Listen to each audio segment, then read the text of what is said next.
Bonjour à tous et bienvenue dans cette vidéo. Je vais vous présenter dans celle-ci comment optimiser et dimensionner correctement vos images sur votre boutique Shopify. Ainsi, vous gagnerez en performance et en esthétisme. C'est parti!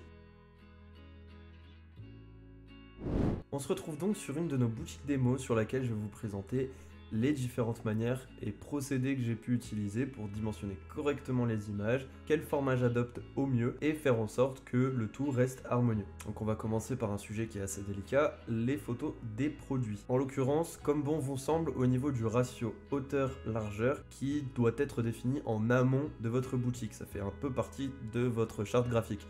En l'occurrence, ici on a choisi par exemple en portrait une hauteur plus grande par rapport à une largeur. Donc si on se rend sur le Phantom Theme, comme on peut voir, la dimension des images est notée sur naturel. Donc là, toutes ces dimensions sont des ratios prédéfinis. Portrait par exemple, c'est 1,5 fois la hauteur par rapport à la largeur. Là ici, 1 fois 25, 1 par 1. Et cette fois-ci à l'inverse, 1 fois 0,75, 1 fois 0,5 et naturel, ça prendra tout simplement un ratio qui est celui de l'image de base. Donc si vos images ne sont pas homogènes, eh bien, elles apparaîtront non alignées. Ici, on a donc des images qui sont totalement homogènes, avec une dimension naturelle et un ratio unique. Et vous avez tout simplement à faire un clic droit sur l'image en question, peu importe le site, je prends celui-ci comme exemple, mais ça s'adapte à tous les autres. Donc là, on se retrouve sur la balise image que je viens d'inspecter, IMG. Et si je vais sur n'importe quel lien correspondant à celle-ci, comme vous pouvez le voir, on a les dimensions de l'image affichées, les dimensions de l'image téléchargé et disponible sur le serveur, et le ratio, qui ici est de 2/3, donc 2 fois la largeur pour 3 fois la hauteur. Ça vous permet donc d'adapter le reste et l'entièreté de toutes vos images produits, histoire d'avoir un site harmonieux. À vous de définir en amont, comme je disais, votre ratio de base, et adapter toutes vos images par rapport à ça. Personnellement, pour adapter au mieux les images, je le fais directement sur Photoshop. Je vous mettrai quelques outils en ligne pour le faire, mais je recommande très peu. Je préfère vraiment avoir la main sur le positionnement de mes images au niveau des dimensions. On se retrouve donc sur Photoshop où j'ai en amont créé un document vierge en 1000 pixels par 1000 pixels.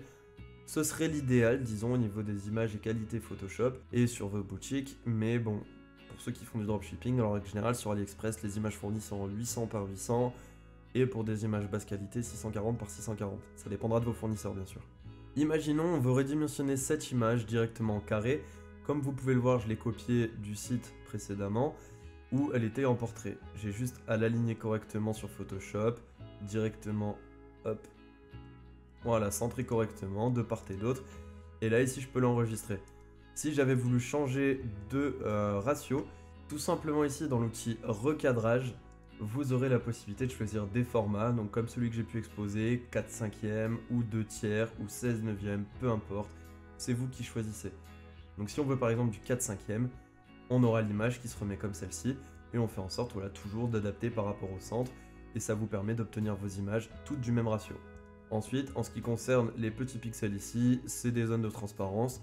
Une fois le format mis, tout ce que vous avez à faire, hop, c'est prendre le pot de peinture, ici, aller sur du blanc et remplir les zones. Ça vous permet d'avoir un fond homogène. Si vous souhaitez des images en PNG avec fond transparent, aucun problème non plus, vous pouvez laisser tel quel. Et à ce moment-là, lorsque vous enregistrerez en WebP, la transparence sera conservée. Si vous souhaitez plus de contenu comme celui-ci, comme d'habitude, je vous invite à liker cette vidéo, vous abonner et activer la cloche des notifications, ce qui nous aide également énormément pour notre référencement. Je vous remercie d'avance et on continue la vidéo.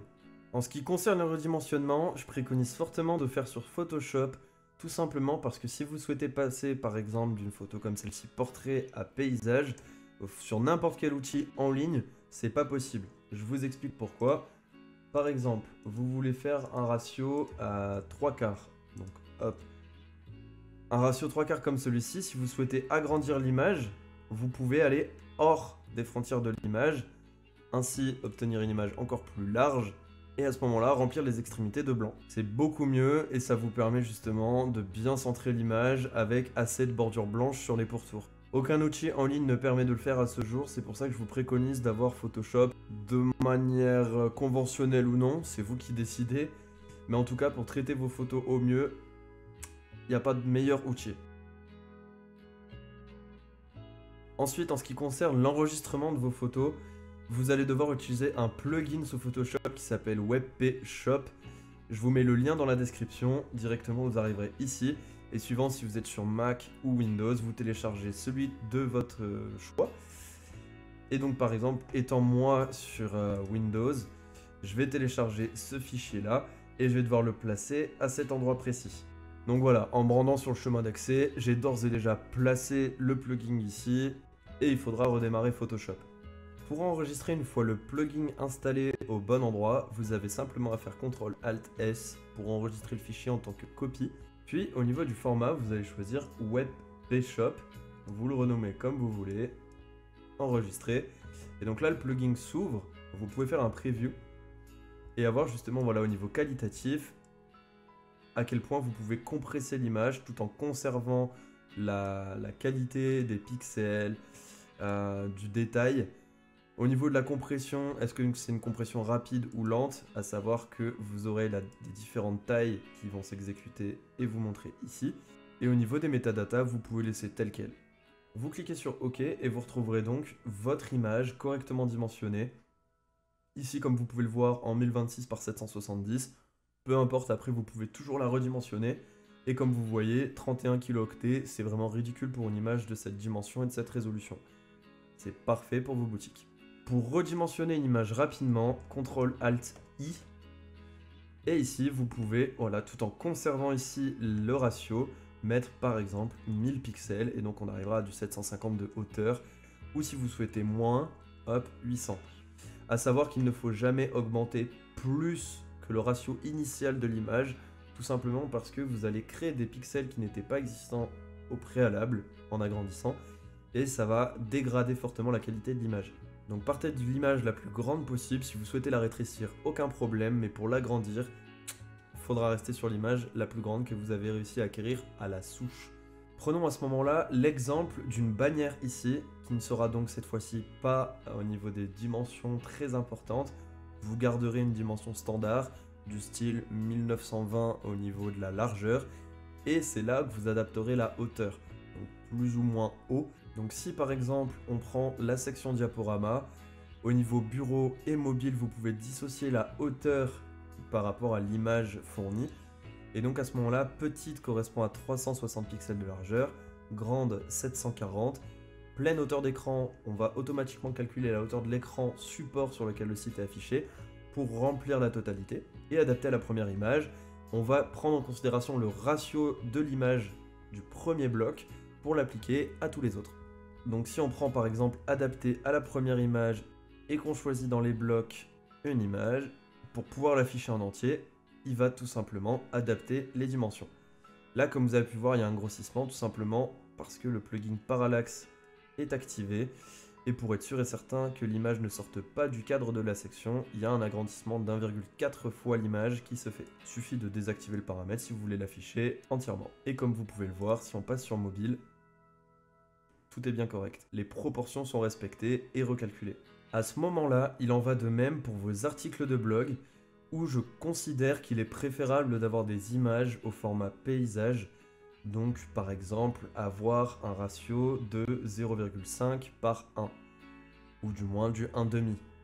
Donc 2 fois la largeur pour une seule fois la hauteur. Ça permet d'avoir, que ce soit au niveau des cartes d'articles de blog ou directement de l'article en question. Vous avez par exemple ici la possibilité également de choisir le ratio. Donc là on a un alignement des cartes carré. Mais voilà, si on part sur un paysage, on peut avoir également quelque chose de très propre. Et personnellement, je préfère cette mise en page là. A savoir que vos images viendront directement couvrir le ratio disponible. Et si l'image déborde parce qu'elle n'est pas justement en paysage, à ce moment-là, elle sera centrée par le milieu. Et comme vous pouvez le constater, lorsqu'on arrive sur un article de blog, il est quand même préférable d'avoir une image avec un ratio hauteur plus faible que la largeur. Il n'y a pas tous les thèmes sous Shopify qui permettent de pouvoir ajuster les dimensions automatiquement par rapport à un ratio. Et donc c'est pour ça qu'il est préférable dès le départ et mise en place de votre boutique d'avoir vos images produits, vos images d'articles de blog ou autres définies au niveau de votre ratio. Est-ce qu'elles seront portraits, paysages, carrés ou un ratio prédéfini autre, et à ce moment-là définir toutes ces images en fonction. Privilégiez également, surtout pour les grosses images, déjà notamment vos images produits pour vos pages produits au niveau des performances, mais aussi pour vos bannières, par exemple des sections diaporama en en-tête de page, de faire en sorte d'avoir cet enregistrement au format WebP. Vous pouvez par exemple, grâce à des outils en ligne également, autres que le plugin sur Photoshop, directement convertir vos images JPEG, PNG en WebP. Ça vous évite de passer par Photoshop, faites cette conversion de masse et réimportez toutes vos images produits et sur le site au niveau de vos sections. Ça peut être utile dans le cadre où vous avez déjà vos images correctement dimensionnées et vous souhaitez simplement passer à un format d'image Next Generation pour augmenter les performances de votre site. J'espère que grâce à cette vidéo, vous obtiendrez un site plus homogène au niveau de votre rendu esthétique et que vous arriverez à dimensionner et optimiser correctement vos images. Comme toujours, je vous invite à rejoindre nos différents canaux Facebook et Discord pour être en relation avec des experts en e-commerce et également pouvoir échanger avec nous ou assister à nos différents lives. Je vous souhaite une excellente journée et je vous dis à très bientôt.